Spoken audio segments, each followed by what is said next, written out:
হুসাইন, ও হুসাইন, এমন একটা সময় আসবে যেই জায়গায় গেলে ঘোড়ার পা গুলো মাটির নিচে ডেবে যাবে।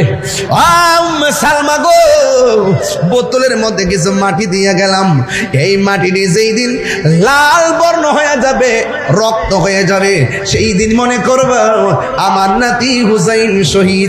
নবী, আপনার নবী যেইভাবে বলে গেছেন ঠিক এমন ভাবে হুসাইন রাদিয়াল্লাহু তাআলা আনহু যখন গেলেন কারবালায়, ঘোড়ার পা গুলো মাটির নিচে ডেবে গেছে। ইমাম হুসাইন কই, শহর মানুষ ও সখিনা, ও জৈনব, শুনো, আমার নানা জান যে ভবিষ্যৎবাণী করছিলেন যেই জায়গায় গেলে ঘোড়ার পা মাটির নিচে ডেবে যাবে, এই জায়গাটা আমার শাহাদতের সেন্টার। ইমাম হুসাইন তো ভালো করেই জানে তার রক্তের ফোঁটার সঙ্গে নানা জানের কোটি কোটি উম্মতের নাজাতের সম্পর্ক রয়েছে, ঠিক কিনা? এই জন্য ইমাম হুসাইন রাদিয়াল্লাহু তাআলা আনহুকে শহর বানু ডাক দিয়ে কয়, স্বামী গো আমার, ওরা তো আপনার ফুলের মালা দেওয়ার কথা, এতগুলা চিঠি লেখলো, চিঠির ভাষা এত সুন্দর, ওরা দিয়ে আপনাকে ফুলের মালা না দিয়া আপনার গায়ের মধ্যে তলোয়ার লাগাই দিতেছে। ইমাম হুসাইন রাদিয়াল্লাহু তাআলা আনহু বলেন, হ্যাঁ শহর বানু, নামাজ যেমন ফরজ, পর্দা তেমন ফরজ, তাবু টানাই দিতেছি, পর্দার ভিতরে চলে যাও। ইমাম হুসাইন রাদিয়াল্লাহু তাআলা আনহু বলেন, হ্যাঁ পৃথিবীর মানুষ, তোমরা যারা আমার সঙ্গে এসেছো, একটা রাত তোমাদেরকে সময় দিলাম।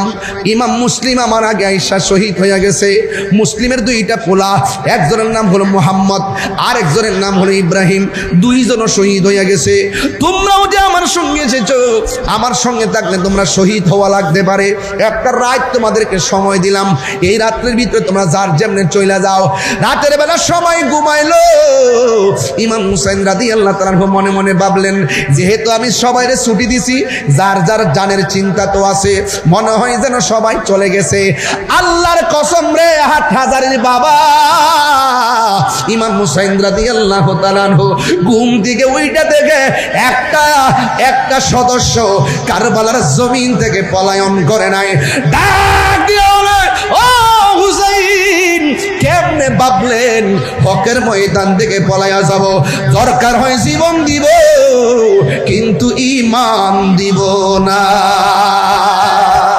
আর চিৎকার মেরে কন্যা আল্লাহু আকবার। এ হুসাইন, নবীজিরাও লাখ সালাম জানাই, মোরা তোমায় সালাম জানাই।